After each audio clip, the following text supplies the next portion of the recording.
Back at it again with the jog. We're gonna start by taking these off. Here, so we'll take this one off first. It's a 17.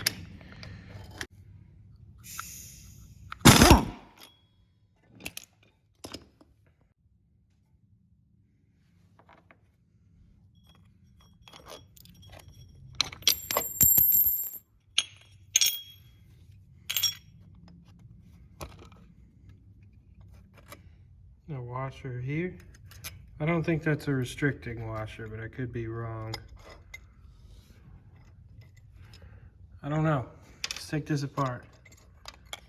Ooh, rollers, little clips here.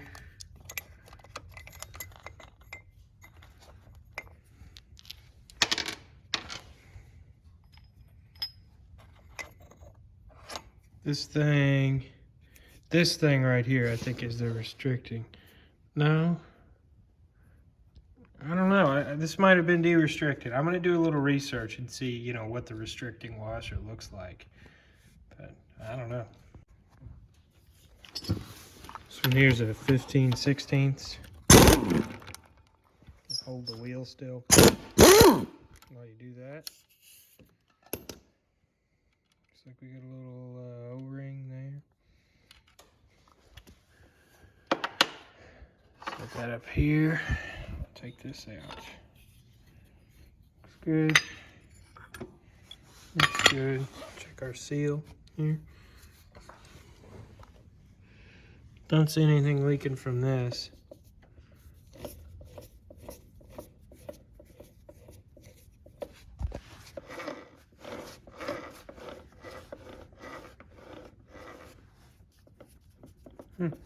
Feels smooth. Let's take these screws out here and see about this gasket, see if these are all tight.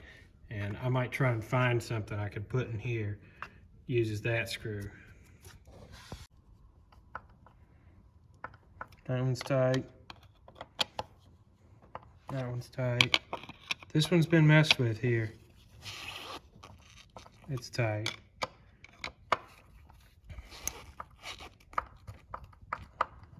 I about rounded that one off, but it's tight. So you can see this one here has been screwed with. Let's take these out. But first I'm gonna drain the gear oil that I put in it again. This looks like the only way to access this gear case. So, I don't know how this works, but we're gonna find out. Usually on the Hondas, it'll be attached back here. I just filled it up with that, but I've got plenty of this stuff. It's really cheap. Let that drain out, and then we'll break these screws free. I'm gonna use that same method with the demo driver and the hammer.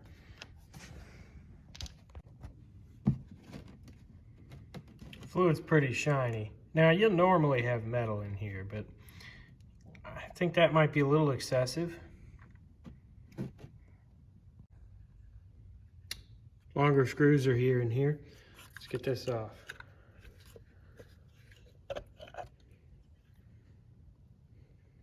Okay. That washer goes there.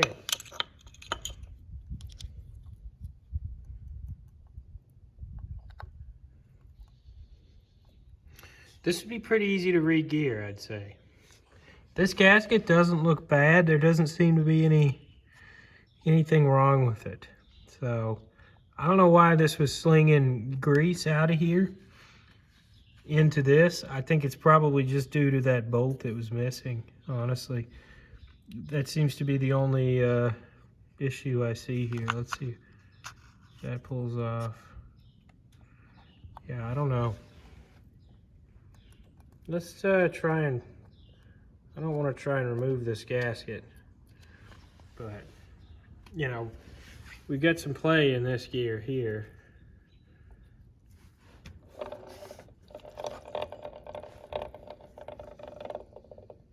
Not sounding good. Teeth look okay. It's the bearings that I'm worried about. And I know there's another bearing in here behind this. And that's what I'm concerned about. So I may try and remove this gasket. All right, so new thought here. I'm not gonna mess with that. This bearing looks fine. If this one's fine, that one's probably fine. If it's not, whatever, we'll fix it when it locks up or whatever. This here, this surface is fairly scored up, messed up. I don't know why this would have ever been off, but we're gonna just clean that up, probably in the wire wheel, get that good and clean and put it back on. I'm gonna steal a screw out of here and we're just gonna put this back together, fill it up and send it. I mean, this thing costs $100. I'm not gonna worry about it. And if I get riding it a lot and it gets worse, the noise gets worse, and I get grinding sounds and whining sounds from this case, then I know that, you know, it needs bearings, but I'm not gonna stress on it right now.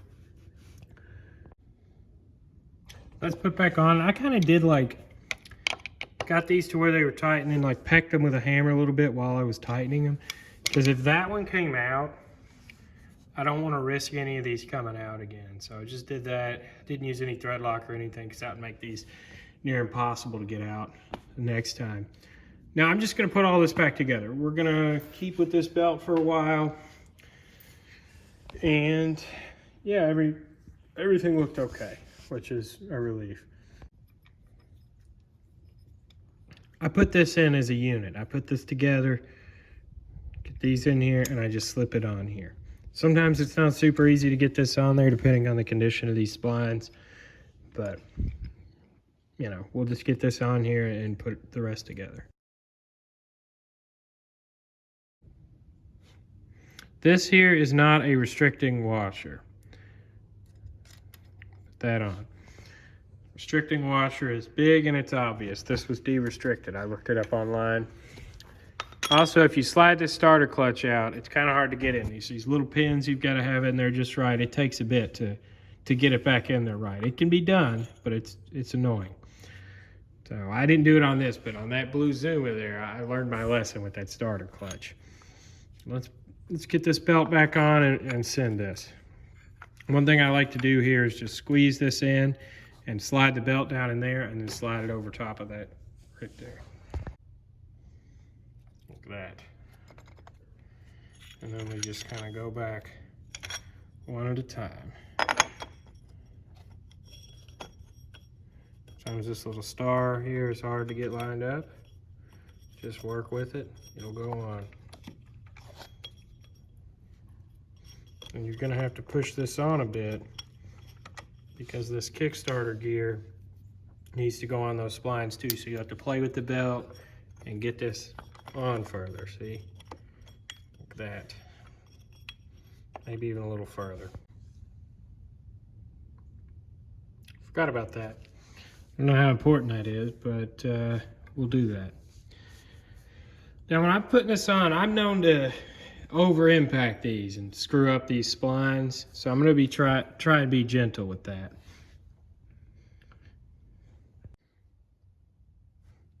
Now with this, you know, you get a little dab of whatever grease you got. The high heat stuff I'd probably use because this stuff gets hot, but just dab some grease along this and around in here, and that'll and I even do some on the teeth here, and that'll just kind of make this Kickstarter work a lot smoother. If your Kickstarter's real draggy, it's not smooth, put a little grease on there, you'll be surprised. Also, I've got a bit of metal down in there. We're going to take that out with a magnet before we put this back on. The magnet wouldn't get that out as aluminum, so I just pushed it out. This is kind of what we got going here. And I just put a little dab of grease in here. I know that's a sealed bearing. I don't know if the back of it's sealed. So I'm going to put that in. This should push, you know, push at it. It should be fine. Now let's put this back together. Got this back on. If you get limited screws, you know, this isn't like something you're supposed to do, but I always just put them kind of by the Kickstarter. That way, if you're exerting force on this, it's, you know, by the screws. Now that I got this put back on, and these don't have to be super tight. This isn't a liquid seal here. This just, you know, a lot of times I don't even put a gasket back in there. If I mess up the gasket, it's not a big deal really at all. There's a ground here. Note that. But let's fill this gear case back up, get this put back on, and then it should be good to go. So that's fixed, that works. The thing that I need to do now would be fix the exhaust, wait on my pod filter. When my pod filter gets here, I'm gonna drill out the main jet a bit more to tune for the pod filter. Right now it's at about an 85 main jet, and we're tuned for this thing. I take that off and it just dies. So once the pod filter gets here, we'll tune for that, but this thing runs great. Start it up. Do a little.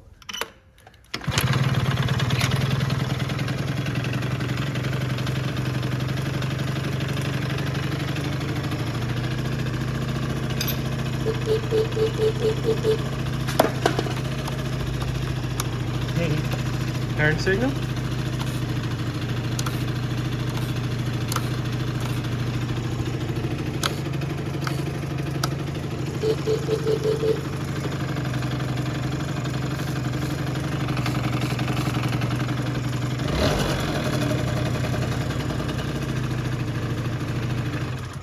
Cool.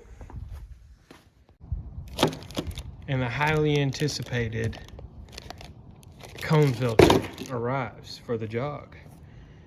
Tonight's the night. I'm gonna put the cone filter on, put this thing back together.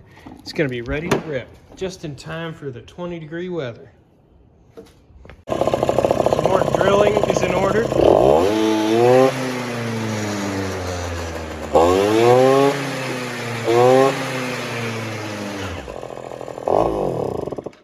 It's too lean, but I had to take this friggin' 45 off and just use this. I had to widen that out. I don't have a friggin' Dremel, so I just used 10 steps. But friggin' screw it, it'd be fine, right? You know. And then I still don't know about that water guard there. That may have to come off. But now that I know that this will work, I'm gonna take it off and take the carburetor off and drill some jets. So I was like screwing around with taking the gas out of the carb once I got it off, and it was watery looking. Look at that, it's not right. So I'm gonna drain this again and put some more mix in here. That's not right. It shouldn't be watery looking like that. And I didn't keep this outside or anything. It stayed right in the garage. So I don't know, how that would have happened. Maybe just from before. Maybe I didn't get it all out. So what I'll probably do is get the water out, put the carb back on, see if it'll run right with good gas. And if it does, or if it doesn't, then I'll jet it again. But watery gas will definitely screw with my tuning. So I checked where I was at jet-wise, and I was at about an 87. I don't know how, but I went ahead and went out to a 90. How I checked them is I don't really trust what the box says, and I completely misplaced all the bits, so they're all just scattered around. I just mic them with this, and then I convert this to millimeters, and that's how I figured it out. It's pretty dang accurate, I guess. It doesn't have to be perfect. This thing's not going to space. Just goofing around doing wheelies, but I don't want to blow the engine up anyway. So I'm going to put this back on with a 90 and I believe a 45 pilot. That should be right, but I don't know. I'm thinking I'll probably have to do a 95.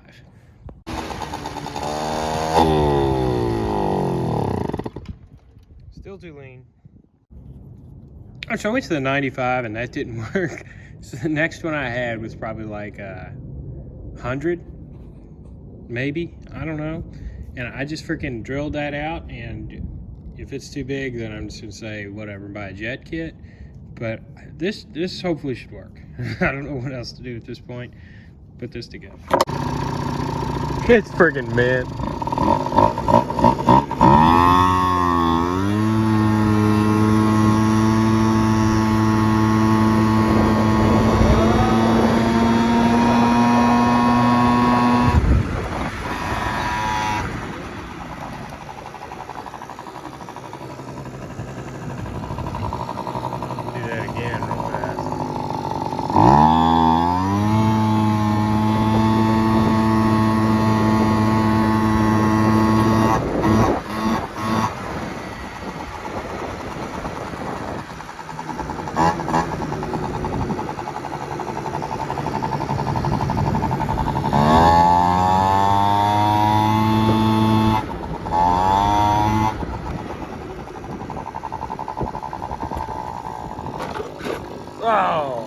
Smack the muffler again.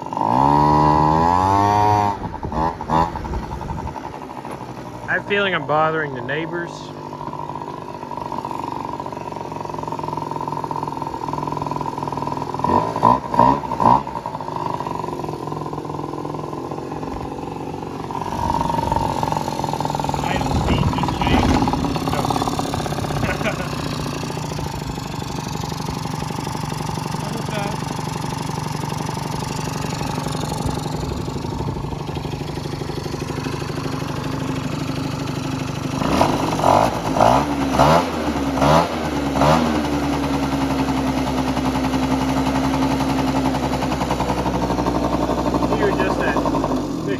Bit, but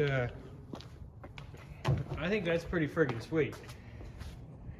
It's really fast for a stock scooter. I had it over 40, about 41, going down that street before I filmed, and it was friggin' awesome.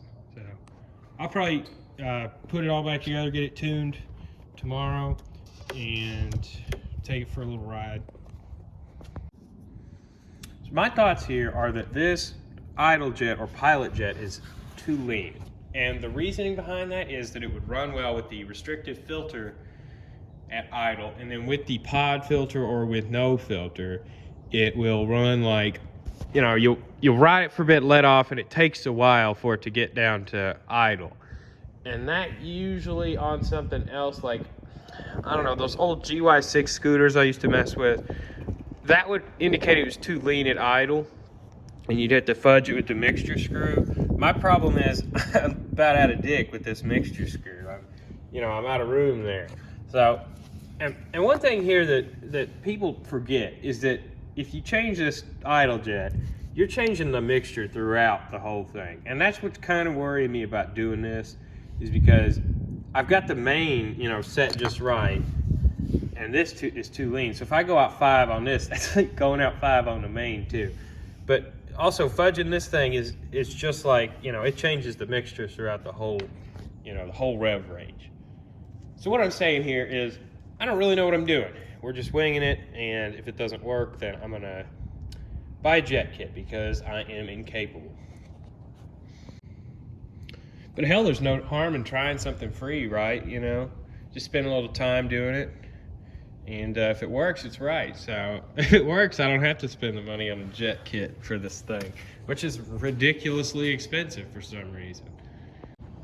So the drill bit size that I had mic'd to 22 thousandths, or it was 22 thousandths, and that transferred to it was about a 53 jet, which is huge for an idle jet. So this probably won't work, but I'm gonna try it anyway. We'll see.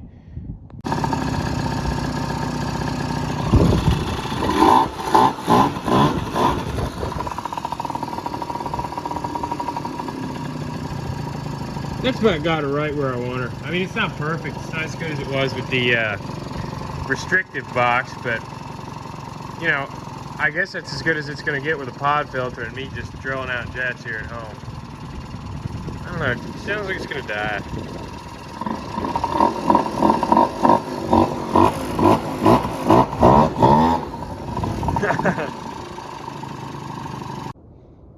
Well, that's as good as I'm going to get her. It's good enough. So it's definitely almost too rich on the main jet. The idle jet is, I'm thinking, still just a hair lean, but pretty close to perfect. If I'd have gotten a jet kit and done this properly, I wouldn't really leave it like this, but I'm gonna call this good enough for me. I don't see this blowing up, and I think it'd be fine. So I'm gonna put all the plastics back on. I mean, it's so close to perfect, right? But it's not perfect. So I don't know, they blow up when they're just way off. And I'd say I'm gonna take that temperature gauge off my Tomos and get that hooked onto this when I'm ripping it around for the first few rides, just to make sure that we're falling in safe temperatures here, staying under whatever 370 or 400. that'd probably be, you know, if it stays under 370 or even 380, we're probably fine. I'm gonna put all the plastics back on, and I freaking broke this brake light. It just fell off and I ruined this, you know, connector. So we're just gonna do away with this, and I'm just gonna solder all the wires together. So let's check and see how much gear oil's in this thing before I ride it on a long ride. I wanna make sure it's just somewhat full.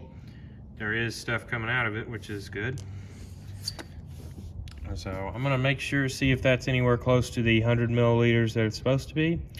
And if it is, then I'm gonna put a new 100 milliliters in there, because this is just still dirty, still flushing out the crap that was in there, and I'm gonna send it. Okay, so that's about right. That's about where I'd want it to be. Awesome. I'm gonna fill it back up and ride it a little bit. I'm gonna do this again. If you're wondering what I was doing here with this thing, this is just a 100 ml syringe. You can get these on eBay for a few bucks. I bought this per recommendation of Mitch from Mitch's Scooter Stuff. I watched a video of him changing the gear oil, and I believe it was a Ruckus or some kind of Honda. And those don't have drain plugs. So you actually have to like put well, what I use is just like a weed eater gas line on the end of here, and you suck the gear oil out, and it's just like suck it all out, put new in, spin it over, do that again. And you kind of have to flush a Honda, but I just use this to measure it out on a Yamaha. Because the Hondas have a fill plug to where you can check the level, like on a car, to where like my truck's rear diff. You know, you take the fill plug out, if it comes out of the fill plug, it's full. Yamaha doesn't have that. So it's neither of them are perfect, but the syringe is the solution to both. Thanks, Mitch. So there's gonna be a part 3 of this. This is where we're gonna call part 2. I took it for a ride. It did really, really well. The speedometer pegged out actually all the way to the bottom of this. It was awesome. But, you know, I got going about 5 miles away from my house. It started leaning out and getting loud after I hit a bump, and I messed up the exhaust some more. And then I noticed that this folio that I've got completely rigged in there was not in it.